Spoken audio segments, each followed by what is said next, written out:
Olá, tudo bem? Aqui quem vos fala é professor Alexandre Ferreira Ramos. Este é mais um vídeo da disciplina de Cálculo 1 que versa sobre função e seus tipos.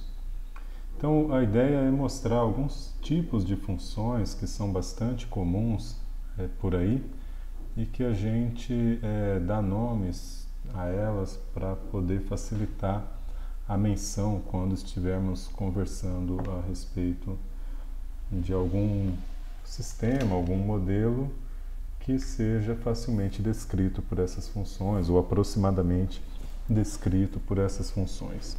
Então, as mais famosas são as funções potências, que são da forma f de x igual a x elevado a a. E os casos particulares desse tipo de função potência são aqueles em que n pertence ao conjunto dos números naturais. Então, nós teríamos um x elevado a n. Quando temos, então, um a igual a esse n, nós temos a chamada função polinômio ou polinomial. Se nós tivermos, por outro lado, um x elevado a 1 sobre n, o que nós temos é a chamada função raiz.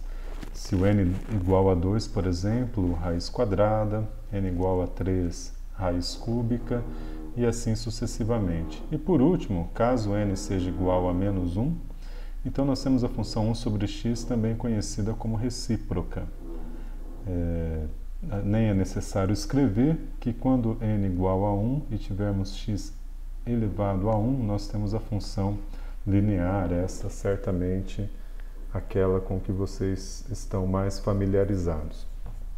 Um outro tipo de função são as funções racionais, que são definidas como segue: f de x igual a um p de x dividido por um q de x, onde p e q de x são funções polinomiais, definidas com essas formas aqui que a gente apresenta, né? P de x é um polinômio de ordem m, note que o maior número, o maior expoente no polinômio é o valor que determina a ordem do polinômio, então esse polinômio tem ordem m, grau m, e esse polinômio é p de x igual a p índice m, esse aqui é um número real, vezes x elevado a m mais p, um outro número real, e assim sucessivamente. Esse número é chamado coeficiente do polinômio.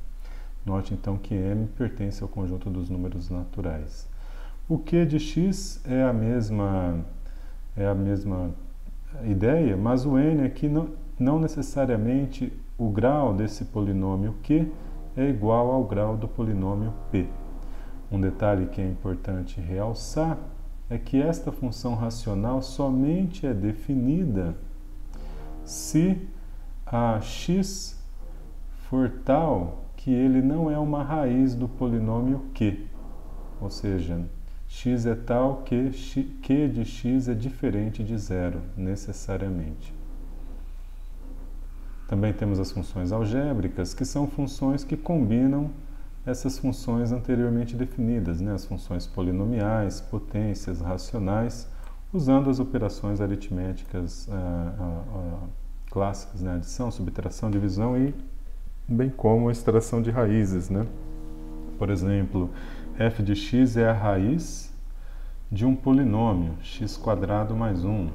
G de x é a divisão de um polinômio por um polinômio adicionado a uma função racional, raiz, a uma função raiz.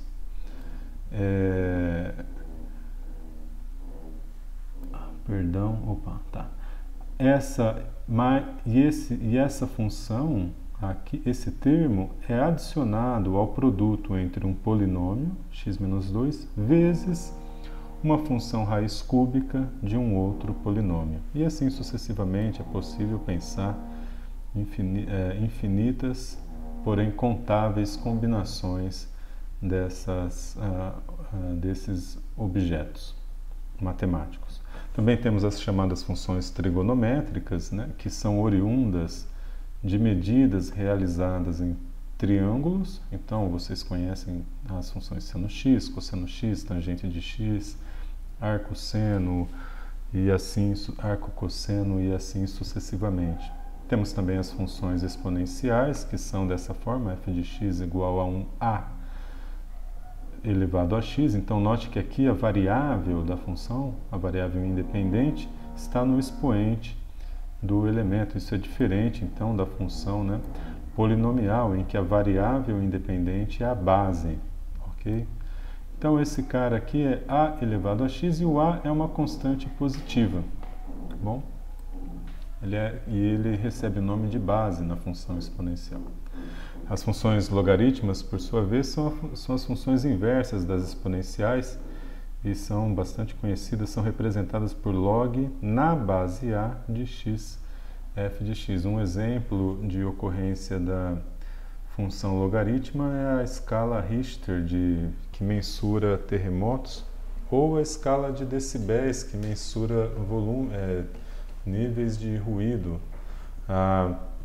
O interessante dessa escala é que quando você vai do valor 1, por exemplo, um terremoto de ordem 6 ou um terremoto de ordem 7, a intensidade, na verdade, está modificando por um fator 10. 10 e de 10 para 6 para 7 implica em multiplicar por 10 a intensidade do terremoto. Temos também as funções transcendentes, por último, que são funções que não são nenhuma das anteriores e são funções também chamadas especiais. Tem uma família imensa delas, funções gamas, por exemplo, função de Kummer, função hipergeométrica, Roy, e assim sucessivamente, com aplicações em diversos ramos da física. Essa função Kummer-M, por exemplo, a gente usa bastante na pesquisa que a gente realiza em expressão gênica, tanto a função de Kummer-M quanto a função confluente de Roy. São funções mais complicadas, definidas como séries e não serão abordadas no curso de cálculo 1. Encerrado então esse exemplo aqui, que mostra para vocês um pouco da, entre aspas, fauna de funções catalogadas no zoológico da matemática, nós podemos pensar também em como combinar funções, né? Vejam que quando você escreve um polinômio nessa forma, p de x igual a um p índice m, um coeficiente vezes x elevado a m, mais outro coeficiente real vezes x elevado a m menos 1 e assim sucessivamente, você está combinando as funções de duas maneiras. Você pega uma função constante, multiplica por uma função polinômio. E depois você soma essa combinação a esta nova combinação, que é outra função constante vezes outro polinômio, e assim sucessivamente. Então, o que você faz é uma soma de funções. Então, a álgebra de função, a álgebra de funções FG com domínios A e B, indicados aqui por esse diagrama, né? D índice A é esse domínio da função f, D índice B é o domínio da função B. Então, quando você faz uma soma ou subtração de duas funções f e g, você, na realidade, apenas combina elas, fazendo f de x mais ou menos f de g, sendo o domínio da função combinada a intersecção dos domínios A e B, das funções isoladas A e B. Afinal, se você estiver aqui, tomar um ponto nessa região, você não consegue calcular a função g e vice-versa. O produto das duas funções, então, é simplesmente f de x multiplicado por f de g e o domínio, novamente, é a intersecção com b. Por fim, quando você toma a razão, a divisão entre as duas funções, f sobre g de x, isso é equivalente a tomar f de x dividido por g de x. E o domínio, novamente, é a intersecção com b, sob a condição tal que g de x é diferente de zero. Esse caso aparece aqui, por exemplo, no cálculo da função racional que nós estávamos conversando previamente.